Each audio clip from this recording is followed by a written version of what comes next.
لا إله إلا الله الأمن الأمن من زوال الإيمان ومن فتنة الشيطان يا قديم الإحسان كم لك علينا من الإحسان إحسانك القديم يا حنان يا منان يا رحيم يا رحمن يا غفور يا غفار اغفر لنا وارحمنا برحمتك يا أرحم الراحمين ربنا لا تزغ قلوبنا بعد إذ هديتنا وهب لنا من لدنك رحمة إنك أنت الوهاب ربنا آتنا في الدنيا حسنة وفي الآخرة حسنة وقنا عذاب النار وصلى الله على سيدنا محمد وعلى آله وصحبه أجمعين والحمد لله رب العالمين إلى حضرة النبي المصطفى محمد رسول الله وعلى آله وأصحابه وأزواجه وذرياته ولبيته أجمعين شهد لهم الفاتحة أعوذ بالله من الشيطان الرجيم بسم الله الرحمن الرحيم الحمد لله رب العالمين الرحمن الرحيم مالك يوم الدين إياك نعبد وإياك نستعين صراط المستقيم صراط الذين أنعمت عليهم غير المغضوب عليهم ثم إلى عدد الراحل لسلسلة القادرية ونقشبندية وجميع الطرق خصوصا إلى عدد سلطان الأولياء وسلطة كتب العلماء الشيخ محي الدين عبد القادر جيلاني وشيخ القلم سعد الله بن محمد على شيخ القلم سلمان صاحب الوفاة الجلال وسليم وفرعي لسلسلة والأخذين عنه شهد له الفاتحة بسم الله الرحمن الرحيم الحمد لله الرحمن الرحيم مالك يوم الدين إياك نعبد وإياك نستعين صراط المستقيم صراط الذين أنعمت عليهم غير المغضوب ثم إلى عدد آبائنا وأمهاتنا ولكافة المسلمين والمسلمات والمؤمنين والمؤمنات الأحياء منهم والأموات شهد لهم الفاتحة بسم الله الرحمن الرحيم الحمد لله الرحمن الرحيم مالك يوم الدين إياك نعبد وإياك نستعين صراط المستقيم صراط الذين أنعمت عليهم غير المغضوب أستغفر الله ربي من كل ذنب وأتوب إليه أستغفر الله ربي من كل ذنب وأتوب إليه أستغفر الله ربي من كل ذنب وأتوب إليه اللهم صل على سيدنا محمد كما صليت على سيدنا إبراهيم وبارك على سيدنا محمد كما باركت على سيدنا إبراهيم في العالمين إنك حميد مجيد إلهي أنت مسجد ورضاك أعطني محبتك ومعرفتك zikir dalam hati.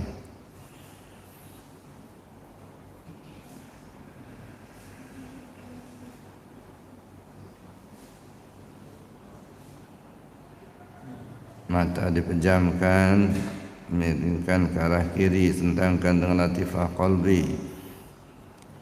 Bibir dirapatkan, gigi dirapatkan, lidah ditungkat ke langit-langit, tahan napas di bawah pusat.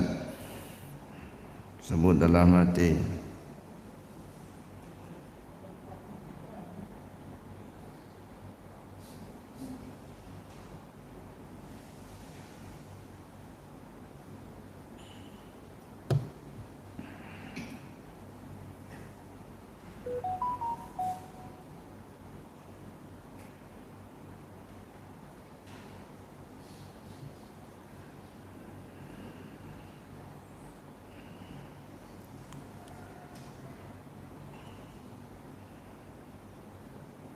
Sayyiduna Muhammad Rasulullah SAW. Alhamdulillah, itu praktek zikirnya yang kita harapkan itu bisa dilaksanakan, diamalkan. Kenapa saya menegaskan itu? Yang kita harapkan keselamatan, Pak. Ya. Bukan hanya sekedar menumpuk pengetahuan, tetapi bagaimana pengetahuan itu membuat kita selamat. Selamat di dunia dan selamat di akhirat. Selamat pulang ke Allah. Ya. Jadi al ilmu bila amal kasajar bila samar. Ilmu yang tak diamalkan tidak ubahnya seperti pohon yang tak berbuah. Ya. Jadi amaliyahnya kita jalankan, kajian kita pahami. Jadi dua-duanya harus sejalan. Yang kita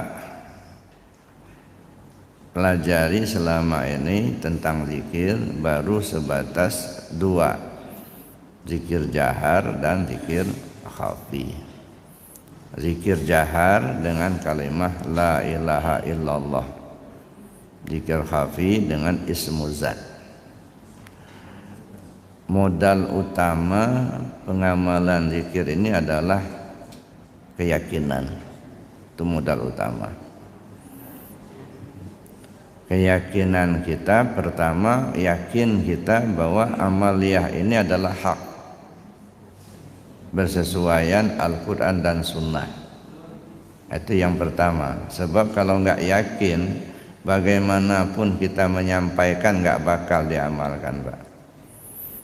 Kalau enggak yakin. Jadi pertama kali harus yakin dulu.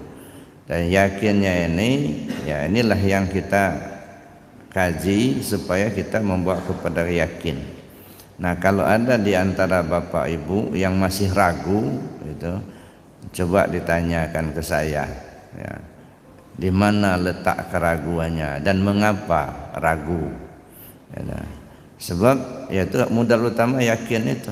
Yakin itu adalah benar, yakin itu perintah Allah dan Rasul, itu dulu.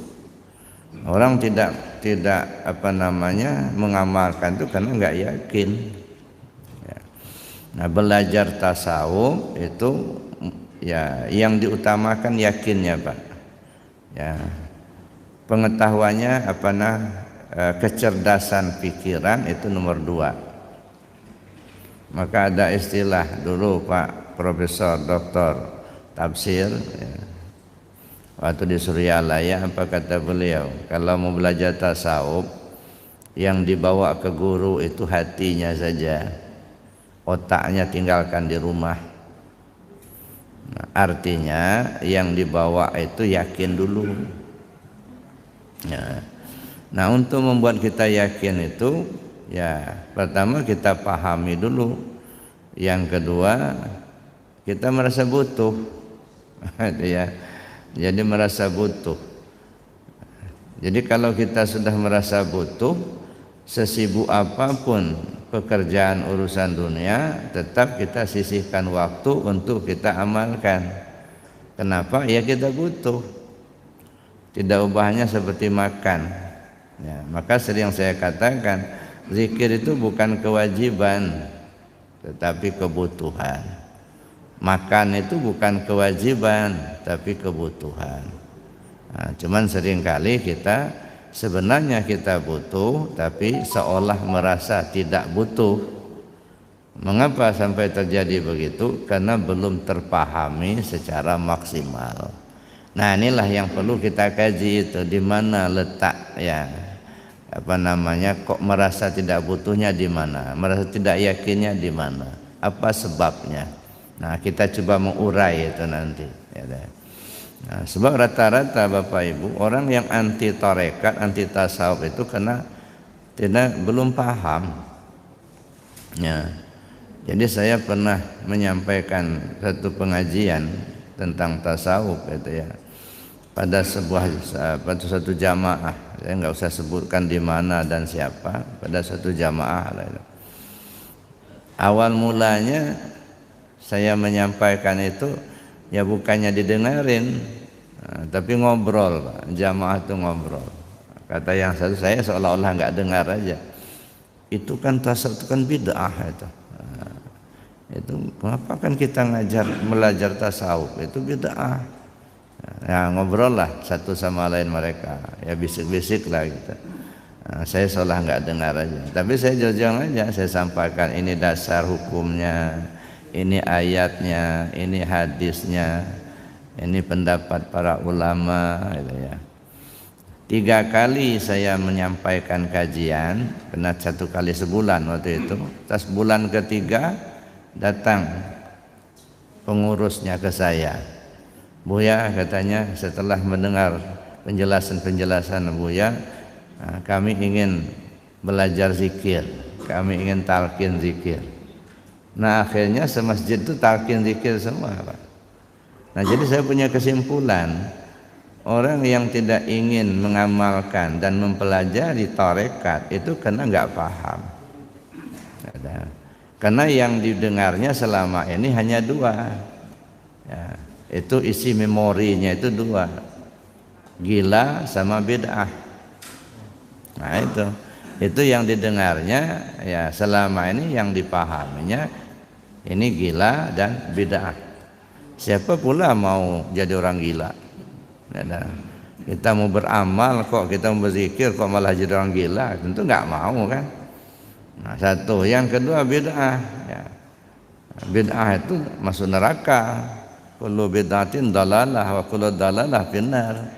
Semua yang bid'ah itu sesat, yang sesat masuk neraka.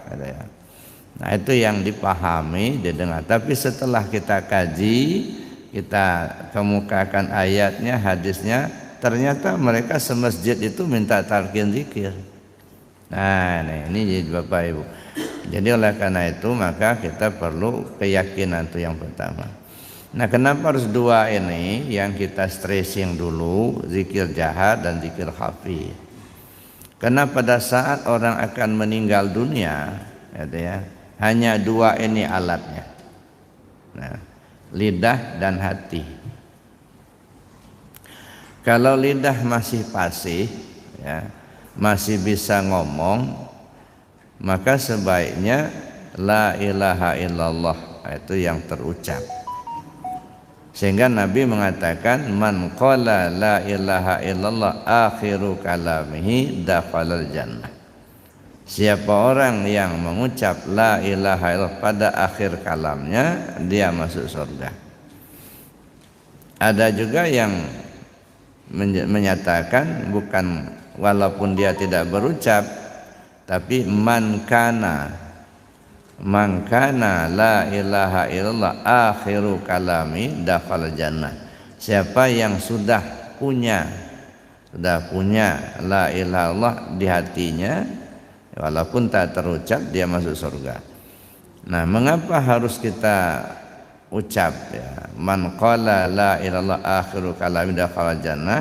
Siapa orang yang mengucap kalimat la ilaha illallah di akhir kalamnya, dia masuk surga. Ini isyarat. Nah, isyarat Nabi SAW menyuruh kita untuk membiasakan dulu mengucap kalimat la ilaha illallah itu semasa kita masih sehat atau sebelum ajal datang. Kenapa harus biasakan dulu? Karena kata Nabi SAW, matan nas bima ya'ishu bih. Manusia mati sesuai kebiasaan.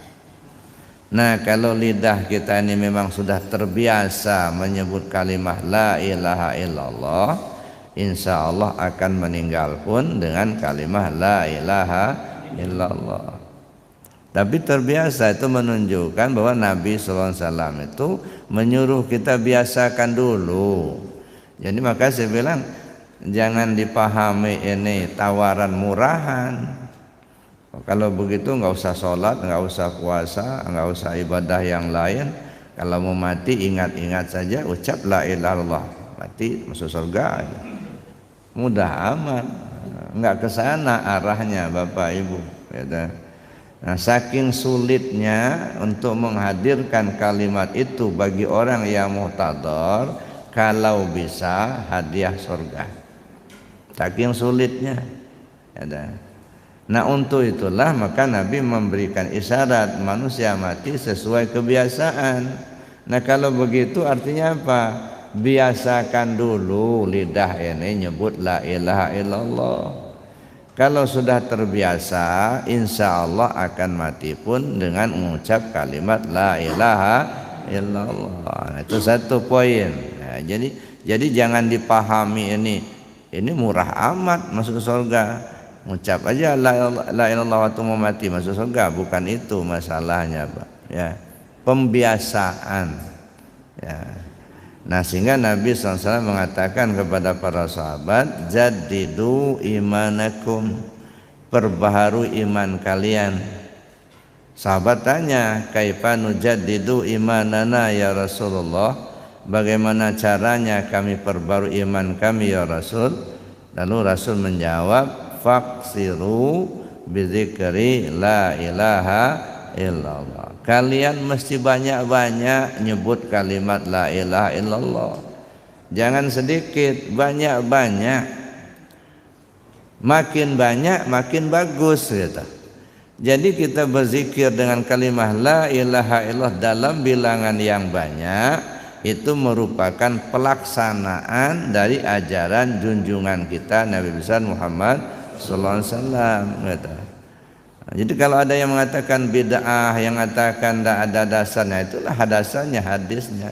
Kecuali kalau memang nggak percaya kepada Nabi, itu lain masalah. Nah, selain yakin kita percaya kepada Rasulullah, itulah salah satu ajaran beliau. Nah, jadidu imanakum, perbarui imanmu bikasrati la ilaha illallah. Ya.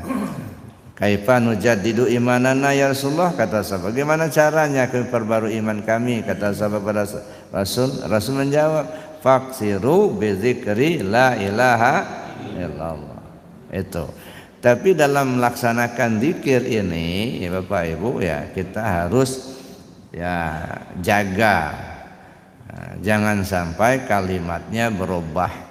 Maka sering saya sampaikan, ketika kita berzikir dengan kalimat la ilaha illallah, maka kita harus jaga, jangan sampai berubah. Ya, berubah karena hurufnya bertambah, atau berubah karena berkurang hurufnya, atau berubah karena bertukar baris. Nah, misalnya zikir dengan bertambah huruf, la ilaha illallah, itu sudah ada hamzah di situ. Nah, ini kadang-kadang kita dengar ada orang zikir seperti itu. Kalaupun ada, biarkan saja, nggak usah disalahkan. Ya. Sebab apa? Kita bertanggung jawab kepada Allah apa yang kita amalkan. Kita tidak mempertanggungjawabkan apa yang diamalkan oleh orang lain. Nah, jadi kalau ada orang yang zikirnya seperti itu, ya sudah, biar, mungkin itulah ilmunya dia, kita hargai saja. Nah, tapi sejauh yang kita tahu, ya, la ilaha illallah itu tidak ada hamzahnya, jadi lempeng saja, la ilaha illallah, la ilaha illallah. Itu satu. Yang kedua, dijaga juga jangan sampai berkurang huruf. Ya, jadi zikir dengan tartil, dengan kalimat yang sempurna. La ilaha illallah. Jangan ada huruf yang hilang. Nah, misalnya zikirnya huruf yang hilang. La loh, la loh, la loh. La loh, la loh. Nah, ini enggak bersesuaian lagi dengan kalimat. Jadi kita zikirnya dengan kalimat yang sempurna.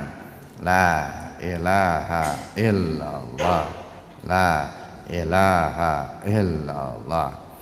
Yang kedua. Yang ketiga, dijaga juga jangan sampai berubah harkatnya, barisnya. Nah, kadang-kadang ada orang zikir la ilaha illallah, la ilaha illallah, lai. Nah, kalimat itu lam alif, Pak. Namanya la nafiyah. Ya. Lam alif itu menunjukkan tidak, la nafiyatul jinsi. Nah, la ilaha illallah, la-nya dipanjangkan. La ilaha illallah. Jadi jangan zikirnya lai, la ilaha illallah, la ilaha illallah, sudah berubah. Nah, jadi harus sesuai dengan ya hurufnya, demikian pula makharijul hurufnya, panjang pendeknya, itu ya. Nah, kita belajar untuk tartil dan tartib. Ya, tartil dan tartib. Nah, itu yang pertama, zikir jahar. Nah, zikir jahar ini macam-macam Pak cara orang mengamalkan. Nah, kita tidak perlu untuk saling menyalahkan, ya. Nah, tidak perlu kita saling koreksi, jangan menyalahkan pengajaran orang lain. Itu kata pensahabat subuh. Ya. Amalkan yang kita tahu, hargailah pendapat orang lain. Nah, sebab pada akhirnya kita bertanggung jawab kepada Allah apa yang kita amalkan, ya, bukan apa yang diamalkan orang lain. Jadi kita bertanggung jawab pada Allah apa yang kita amalkan. Nah, maka kita amalkan saja apa yang kita tahu, tidak perlu saling menyalahkan, ya. Nah, sebab kalau Allah berkehendak, ya orang banyak dosa juga bisa masuk surga, Pak, kalau sudah diampuni Allah. Jadi ingat kembali ceritanya, bagaimana ceritanya si Nasuha gitu ya. Banyak dosa tapi kemudian Allah masukkan dia ke dalam surga, karena surga itu hak Allah memasukkannya. Jadi nggak bisa kita mengklaim bahwa kita sudah rajin ibadah mau masuk surga bulat-bulat, belum tentu, Pak. Ya, maka sasaran tujuan kita berzikir bukan untuk surga, bukan untuk pahala. Kenapa? Yang sering saya sampaikan, urusan pahala itu sudah janji Allah, ya, kalau sudah dijanjikan ya sudah, terima saja. Faman ya'mal misqala dzarratin khairan yarah wa may ya'mal misqala dzarratin syarran yarah. Itu sudah janji, asal berbuat baik dapat pahala kok itu. Asal berbuat jahat dapat dosa. Jadi pahala dan dosa sebab akibat. Makanya nggak perlu kita minta. Perbanyak saja amalan baik, ya, hindari perbuatan maksiat, itu saja. Nah, kalau urusan surga itu pemberian Allah, satu kenikmatan yang diberikan Allah. Nggak usah kita nunggu di akhirat, Pak. Bagaimana kita gambaran? Ini gambaran surga. Kadang-kadang makanan tidak begitu enak, tetapi kita merasakan nikmat. Bagi orang lain mungkin nggak begitu nikmat, tapi kita merasakan nikmat. Misalnya begini, perut kita lapar, ya, yang kita dapat cuman ya nasi, sambal goreng, sama ikan asin goreng, ikan asin, cuman itu aja. Habis juga 2 piring, Pak. Cuman itu nikmat, ya. Jadi ada makanan yang tidak begitu enak tapi kita rasakan enak, gitu. Itulah gambaran surganya, gambaran. Nah, nanti di akhirat yang aslinya. Tapi gambaran itu kenikmatan. Tapi banyak sekali orang merasakan makanan enak-enak tapi dia tidak merasa enak makan. Ya, makanan enak tapi dia merasa tidak enak makan. Ada makanan yang kurang enak tapi dia merasa enak makan. Makanya saya bilang lebih baik, ya, menyembelih ayam sakit asal kita sehat, Pak. Ya, insya Allah habis juga daripada menyembelih ayam sehat tapi kita sakit. Ya. Ayam sehat kita sembelih tapi kita yang sakit. Kadang-kadang kuahnya aja yang dicicip sudah enggak selera. Ada. Tapi ini ayam sakit disembelih, orangnya sehat, lapar pula, 1 mangkok habis. Nah, itu jadi kenikmatan. Nah, kalau kenikmatan tuh ya itu termasuklah rahmat Allah. Bukan itu tujuan dalam kita beribadah, dalam kita berzikir, tujuannya kembali ke Allah. Itu tujuannya. Ini dulu yang kita kejar, Pak, kembalinya diri kita ke Allah. Maka sering saya katakan, kembali ke Allah itu bukan mati. Kembali ke Allah itu sekarang sebelum mati. Ya, inna lillahi wa inna ilaihi raji'un. Maka Allah ingatkan betul, wala tamutunna illa wa antum muslimun. Jangan sampai kamu mati kamu belum selamat pulang ke Allah. Nah, kadang-kadang kita mikirnya itu kembali ke Allah ya mati nanti, enggak jaminan, Pak. Orang mati enggak jaminan kembali ke Allah. Ya. Nah, kalau mau kembali ke Allah sekarang waktunya, sebelum ajal tiba. Nah, mana yang kembali ke Allah? Nah, diri kita ini 4 lapis. Ya, ada tubuh, ada hati, ada nyawa, ada rahasia. Nah, ini yang harus kembali ke Allah itu dulu. Tubuh kembali ke Allah, hati kembali ke Allah, nyawa kembali ke Allah, rahasia diri kembali ke Allah. Nah, kalau empat-empatnya ini sudah kembali ke Allah, disebut insan kamil, manusia sempurna kembalinya. Ya, insya Allah Bapak Ibu dan kita sudah kembali ke Allah, tubuhnya sudah kembali ke Allah. Maksudnya apa? Tubuh kembali ke Allah itu maksudnya aktivitas kehidupan kita dalam keseharian telah mengacu kepada aturan Allah dan Rasul. Ya, yang perintah kita laksanakan, yang larangan kita tinggalkan, yang halal kita ambil, yang haram kita buang.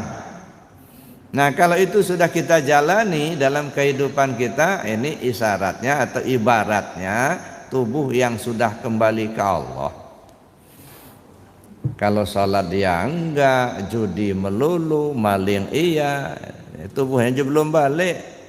Bagaimana hati? Gitu. Nah, ini dulu makanya disebut dan syariat dulu. Syariat dulu kerjakan, maksudnya itu aturan-aturan itu dulu. Itu yang zahir, itu yang kelihatan. Itu kerja tubuh itu. Nah, itu makanya syariat itu jalan bagi tubuh. Nah, kenapa disebut jalan bagi tubuh? Supaya tubuh kita ini selamat. Coba tuh maling kan dilarang, ya, dilarang oleh Allah. Bahkan orang maling itu ya hukumannya potong tangan. As-sadiqu was-sadiqatu faqta'u aydiyahuma. Laki atau perempuan yang mencuri, potong tangan mereka. Itu artinya apa? Itu larangan keras. Nah, ini jalan, aturan. Nah, sekarang kita lakukan maling. Apa maling kakao atau maling singkong atau maling duit gitu ya. Begitu maling, nah ketangkap, digebuk orang, kan babak belur. Kan enggak selamat. Ya, kalau maling yang tingkat tinggi gitu ya, bedasi, korupsi namanya. Nah, itu maling bedasi. Ya, namanya korupsi. Nah, ditangkap sama KPK, jabatannya dicopot, orangnya masuk penjara, hartanya disita, kan nggak selamat. Nah, makanya disebut syariat itu jalan bagi tubuh, gitu, supaya tubuh ini selamat. Selamat dalam pandangan Allah, selamat dalam pandangan makhluk Allah. Ya, itu satu. Nah, kalau ini sudah selesai, sudah kita lakukan, masuk ke dalam, benahi hati. Ini kan kadang-kadang kita muter-muter di luar terus, ke dalamnya nggak pernah dibenahin. Nah, maka ilmunya banyak tapi sombong. Ya, menganggap dirinya paling benar, orang lain salah semua gitu. Ya, kemudian dia iri, dengkinya bersarang di hati. Nah, kenapa? Ya nggak dibenahi hatinya. Nah, kalau aturan-aturan sudah kita laksanakan, ibaratnya tubuh sudah menempuh jalannya, selamat pulang ke Allah. Artinya pulang ke Allah itu tubuh ini menjalankan aturan-aturan syariat Allah. Nah, benahi hati. Bagaimana cara membenahi hati ini? Ya, supaya tidak iri, tidak dengki, tidak hasud. Ya, supaya dia tidak sombong, tidak merasa benar sendiri. Ya, benahi hati. Caranya apa? Bersihkan. Bagaimana cara membersihkan hati? Ikuti petunjuk Rasul sallallahu alaihi wasallam. Likulli syai'in siqala wa siqalatul qalbi zikrullah. Segala sesuatunya ada alat pembersih, pembersih hati itu zikir kepada Allah. Nah, dibersihkan hati. Nah, kalau secara umum kan gitu, membersihkan hati ya dari dosa-dosa yang pernah kita perbuat. Sebab kata Rasulullah SAW, ketika orang berbuat maksiat satu kali, maka tumbuh bintik hitam satu dalam hatinya.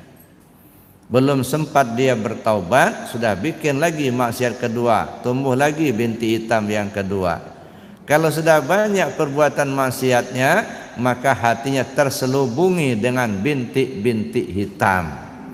Kalau hati sudah terselubungi dengan bintik-bintik hitam, maka nur qalbi tidak memancar keluar. Kalau nur qalbi tidak memancar keluar, maka alam menjadi gelap. Mana alam? Ini alam. Diri kita ini alam. Ya, gelap. Mana gelap? Mata enggak tahu mana yang boleh dilihat, mana yang enggak. Namanya gelap. telinga enggak ngerti pula mana yang boleh didengar, mana yang enggak, mulut enggak paham mana yang bohong, mana yang enggak bohong, gitu ya. Mana yang perlu disampaikan, mana yang enggak perlu, gitu. Nah, ini banyak tertutup, ya. Jadi tertutup. Ini makanya tertutup jalan, ya, tertutup jalan pulang kepada Allah. Maka terselubungi hati tadi dengan dosa-dosa kita. Nah, dengan kita melaksanakan zikir, membersihkan, ya, bintik-bintik hitam tadi. Nah, zikir yang paling afdal kata Nabi sallallahu alaihi wasallam itu adalah kalimah la ilaha illallah. Maka kita zikir la ilaha illallah, la ilaha illallah. Jadi kalau ada orang usil, Pak, ngapain geleng-geleng, ya, nggak usah tersinggung, ya, jawab aja, lagi ngamplas hati, la ilaha illallah, biar bersih gitu. Lagi kita lagi mengamplas hati kita sendiri, lagi membersihkan hati kita sendiri. Nah, itu yang pertama. Lalu yang kedua, mengobati penyakit. Nah, mengobati penyakit-penyakit yang ada di hati kita.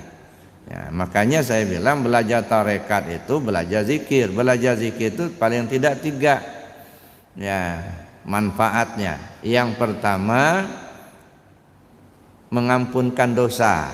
Itu yang pertama. Insya Allah dengan kita berzikir, Allah ampunkan dosa-dosa kita. Yang kedua, menyembuhkan penyakit, ya, penyakit iri, dengki, hasud, itu menyembuhkan penyakit. Nah, dengan kita berzikir sedikit demi sedikit, ya, penyakit tadi akan sembuh. Yang ketiga, memperbaiki yang rusak di diri kita. Maka saya contohkan tempo hari ibarat neon ini, saya bilang lampu neon ini kan bagus itu. Kabelnya tersambung, setrumnya ada. Begitu dicetekkan langsung nyala. Nah, kenapa nyala? Karena ada setrum, kabel tersambung, gitu ya, boklamnya bagus. Nah, begitu juga diri kita, ya. Ketika dicetekkan, nah, langsung nyala. As-salatu khairum minan naum, langsung nyala, bangun ya. Hayya 'alas shalah, tergerak hati mau melaksanakan salat dan dia laksanakan salat itu. Itu ibaratnya boklamnya bagus, ya, setrumnya ada, kabel tersambung. Tapi kalau sudah dipanggil hayya 'alas shalah, enggak ada gerakan mau salat. Nah, ini khawatir ada yang rusak. Apa boklamnya yang putus, atau kabelnya tidak sambung, atau memang arus listriknya, nah, kalaupun ada lemah. Khawatirnya enggak tersalur, mati lampu. Nah, apa yang saya maksudkan? Boklamnya bagus, akal kita sehat, Pak. Enggak orang gila, enggak. Akal sehat, tahu kita. Ya. Kabel tersambung, kita ngedengar. Setrumnya ada, iman ada. Nah, jadi iman kita ada, kita pun mendengar, akal kita sehat, pasti akan tergerak.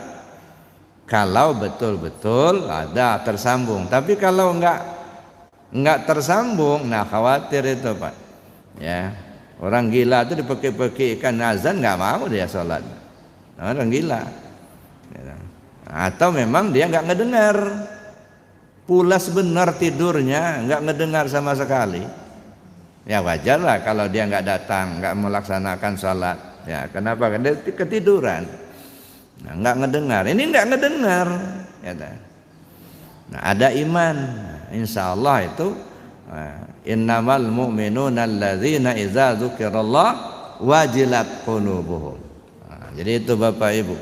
Nah, makanya zikir itu untuk memperbaiki yang rusak. Maka jangan heran begitu kita belajar tarekat, belajar zikir, insya Allah zikirnya lebih sering, baca Qur'annya sering, nyebut Allahnya lebih sering, gitu ya. Lalu kemudian salat sunatnya lebih banyak, gitu ya. Nah, yang kedua, zikir dalam hati tadi, gitu ya, untuk kita biasakan. Kalau sudah kalau sudah kita zikir jahar, kita biasakan, kemudian hati, benahi hati ini, supaya hati kembali ke Allah. Hati yang kembali ke Allah itu artinya terpaut hati hanya kepada Allah, nggak nyangkut ke yang lain, nggak tersangkut dengan pahala, nggak tersangkut dengan sorga, nggak tersangkut dengan jabatan, nggak tersangkut dengan harta, enggak. Tersangkutnya hati hanya ke Allah. Nah, kalau hati sudah tersangkut hanya kepada Allah saja, itulah istilahnya hati yang sudah kembali ke Allah. Nah, ini kan hati kita masih banyak nyangkutnya, Pak. Ya, tersangkut sama duit, tersangkut sama jabatan, tersangkut sama pahala, tersangkut sama surga. Ya, setiap amal mikirin surga aja. Nah, kenapa mikirin surga? Karena banyak bidadarinya di situ. Enggak tahu diarahnya kemana. Arahnya kembali ke Allah. Hilangkan dirimu yang ada hanya Allah semata. Jadi, surga yang hakiki itu sebenarnya kembalinya kita ke Allah. Itu surga yang hakiki. Kalau yang ada bidadarinya itu mah kenikmatan, ya. Makanya diistilahkan di surga itu ada bidadari. Ibu-ibu jangan nuntut pula ada bidadara. Kenapa kok laki-laki saja yang dapat bidadari? Kok kami perempuan enggak ada bidadara? Enggak. Kenapa? Ini kan isyarat saja, Pak. Ini isyarat. Kenikmatan bagi laki-laki ini, maaf Bapak Ibu, kesenangan laki-laki itu ada perempuan. Ya, walaupun duitnya habis tapi dapat cewek cantik, lebih baik bagi dia. Ya, yumtahanul mar'a rajulu bin nisa wa yumtahanul mar'atu bizahab. Laki-laki diuji dengan perempuan, perempuan diuji dengan duit. Maka jangan heran, kalau perempuan dapat laki-laki tua tapi duitnya banyak. Karena itu, ya nggak peduli. Jadi artinya apa? Maka disebahkan, diibaratkan, diisyaratkan di surga itu banyak bidadari, itu kesenangan laki-laki. Nah, kenapa nggak ada bidadara? Bidadara itu nggak perlu. Kenapa? Yang kesenangan perempuan itu bukan laki-laki, duit. Biarlah enggak pulang 3 hari 4 hari, yang penting tinggalin duit. Biarlah tua-tua enggak masalah, yang penting banyak duit. Maka di surga itu digambarkan ada emasnya, intan berliannya, kemudian ada perhiasan yang mewah gitu ya. Ada jabarutnya, ada yakutnya gitu ya. Macam-macam dengan batu-batu yang indah-indah. Jadi keindahan, itulah kesenangannya. Nah, jadi itu Bapak Ibu yang saya hormati, jadi kenikmatan dan keindahan. Nah, makanya nggak perlu ibu-ibu nuntut mana bidadaranya. Nah, karena sudah disiapkan berbagai macam kenikmatan yang disenangi oleh perempuan. Nah, mulai dari kasurnya, bantalnya, spraynya, wah udah belum pernah dilihat mata, ya keindahannya, ya suara-suara, ya begitu merdunya belum pernah didengar telinga, begitu. Pokoknya baguslah, ya makanya rugi kalau nggak masuk surga. Jadi Bapak Ibu, ya hati ini tertujunya kemana? Ke Allah, gitu. Nanti dulu urusan surga, pahala, enggak itu dulu. Yang kita inginkan kembalinya hati kita ke Allah. Saya sering ilustrasikan, ya. Kalau lebaran, saya bilang kita ini kan sudah menjadi budaya kita pulang kampung. Ya, kenapa harus pulang kampung? Ingin ketemu ayah bunda, karena ayah bunda kita tinggalnya di kampung. Ya, jadi begitu kita sampai di kampung, ketemulah ayah bunda kita. Lalu kata apa? Kata ayah bunda kita, alhamdulillah nak, kamu bisa pulang. Iya ya, alhamdulillah bisa cuti ya. Ini pulang sekeluarga. ayah bunda kita senang menerima kehadiran kita, kita pun senang berjumpa ayah bunda. Radiyatan mardiyah. Nah, setelah ketemu ayah bunda kita, ayah kita senang menerima kehadiran kita, kita pun senang berjumpa ayah bunda. Apa kata ayah bunda kita? Nah, itu di ruang dalam sudah kumpul tuh pamanmu, di situ bibimu, adik-adikmu, keponakanmu, ya. Udah ngumpul mereka di situ. Coba gabung dulu dengan mereka, cerita gimana kabar di rantau. Ya, masuklah ke dalam. Fadkhuli fi ibadi. Masuklah dalam golongan hamba-hambaku. Ketika kita sudah meluruskan niat kembali ke Allah, Allah akan gabungkan kita dengan orang-orang yang hatinya bersama Allah. Maka jangan heran Pak, kalau sudah belajar tarekat, belajar zikir, dulu sebelum belajar zikir banyak kawan-kawannya, banyak orang senang. Begitu orang tahu kita belajar zikir, belajar tarekat, belajar tasawuf, mulai mereka menjauh satu persatu. Enggak usah khawatir, enggak usah heran, Allah lagi menjaganya. Jangan sampai hatimu terpengaruh dengan yang lain. Ini Allah sayang kepadamu, ya dah. Kamu jangan dulu ke situ. Makanya bisa saja orang lain menjauh dari kita, atau kitanya enggak serak dengan gabung dengan mereka, gitu ya. Nah, fadkhuli fi ibadi. Masuklah dalam golongan hambaku. Nah, setelah kita masuk dalam komunitas hamba-hamba Allah yang niatnya, yang hatinya betul-betul ingin kembali ke Allah, lalu oleh Allah fadkhuli fi ibadi wadkhuli jannati, baru masuk surga gitu. Ini ujuk-ujuk langsung masuk aja, diusir sama malaikat nanti. Ya, ini dulu ya. Ya ayyatuhan nafsul mutmainnah irji'i ila rabbiki, kembalilah kau ke Tuhanmu. Ini yang pertama. Setelah kembali kepada Allah, fadkhuli fi ibadi, masuklah dalam golongan komunitas hamba-hamba Allah yang betul-betul hatinya ingin menuju Allah, begitu. Ya. Nah, setelah dalam komunitas itu baru Allah suruh wadkhuli jannati. Yang ketiga itu Pak, ya. Ini kita ini kadang-kadang langsung ngejar yang ketiganya, yang punya surga siapa? Nah, ini yang lupa kita untuk mengenalinya. Ya, kepingin langsung masuk surga, tapi yang punya surga tidak kita kenali. Gitu. Makanya saya bilang, ya udahlah, fokuskan saja hati kita, fokuskan angan-angan kita ingin kembali kepada Allah, itu saja dulu. Kenapa harus saya katakan begitu? Angan-angan yang kita tanam selama hidup akan terbawa-bawa sampai mati. Nah, kalau yang diangan-angankan itu surga, bidadari, khawatir Pak, begitu melangkah ruh kita keluar dari jasad nanti langsung ada godaan, Pak sini Pak, kami surga, kami bidadari yang Bapak cari, ya kami siap melayani Bapak, mampir di situ.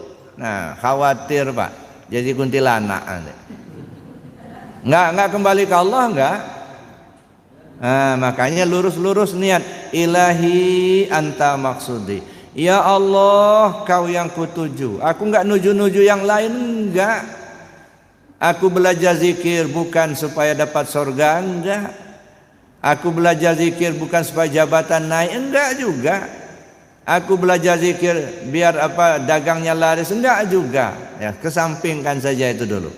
Luruskan niat, ilahi anta maksudi. Ya Allah, kau yang kutuju. Ya. Waridhoka matlubi, ridhamu yang kuharapkan. Terserah di mana saja diletakkan, yang penting Allah ridho. Ini kan selalu kita doakan munajat, ilahi anta maksudi waridhoka matlubi. Kita menuju Allah, kita berharap ridho. Umpamanya begini, maaf, mohon ampun sama Allah. Ya, begitu dia belajar zikir, tarekat, langsung non-job. Ya.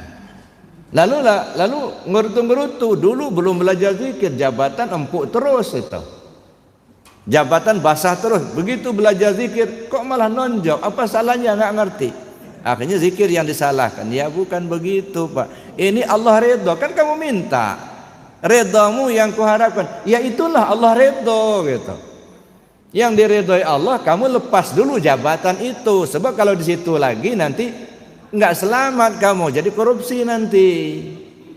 Kan dulu pernah ada apa? Ada jamaah datang ke rumah. Tolong doakan saya Buya, sambil ya agak sedih lah. Kenapa Pak? Saya bilang nggak ngerti saya katanya. Dulu sebelum belajar zikir katanya, ya alhamdulillah jabatan saya lancar-lancar aja katanya. Ya. Tapi begitu saya belajar zikir kemarin itu Buya katanya, langsung saya dipanggil untuk pergantian jabatan. Saya nggak tahu apa salah saya katanya. Nah, saya menggerutu, salah gini aja Pak, sabar aja saya bilang kan.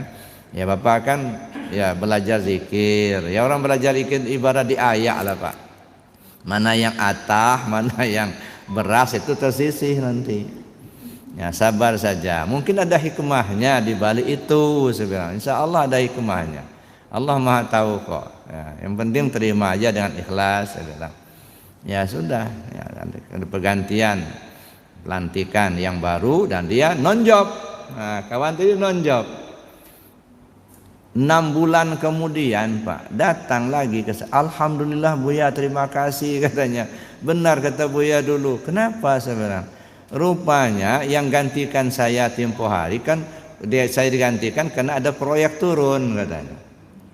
Nah begitu proyek turun saya dinonjobkan ganti dengan yang lain. Nah sekarang yang gantikan saya itu disuruh ditangkap KPK katanya.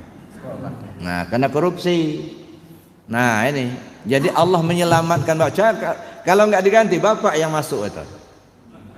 Nah, itu sayangnya Allah kepada bapak saya bilang. Coba kalau bapak nggak berhenti dari jabatan itu, mungkin bapak yang masuk sel.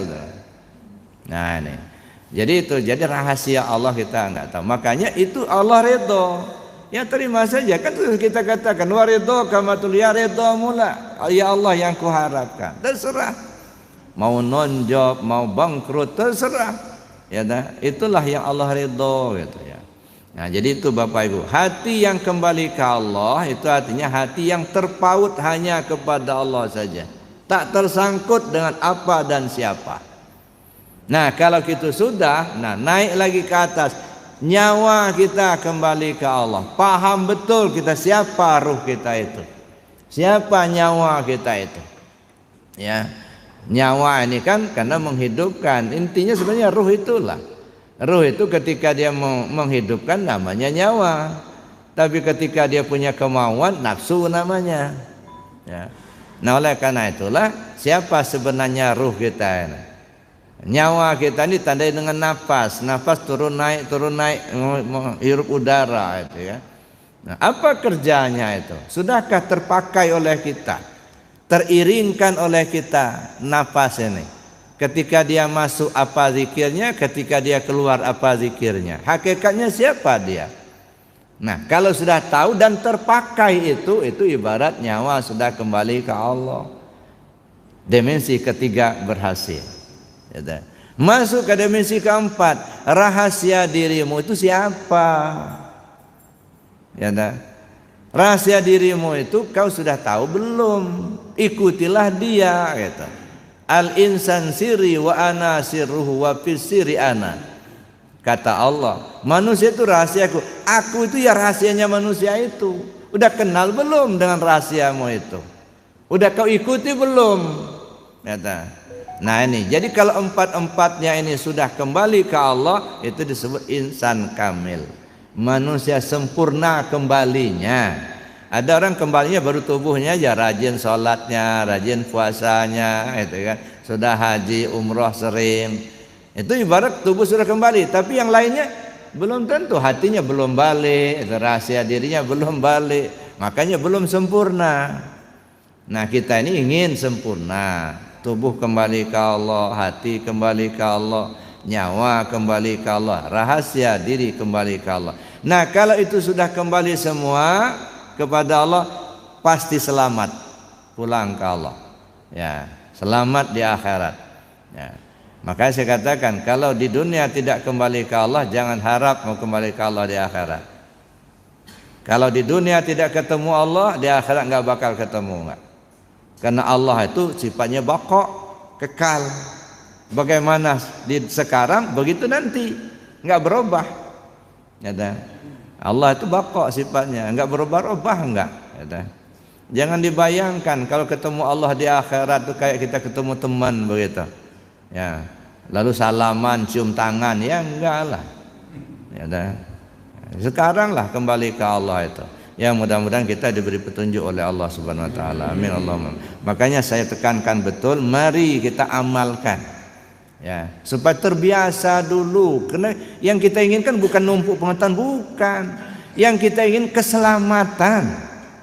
Keselamatan pulang ke Allah. Maka pengetahuan untuk menunjang amalan, kata ya. Amalan mempraktekkan pengetahuan. Kata. Jadi kalau kita hanya berpengetahuan tapi tidak diamalkan, khawatir Pak. Ya, beban berat. Ya, la yazalu qadama 'abdin yaumal qiyamah hatta yus'ala an arba.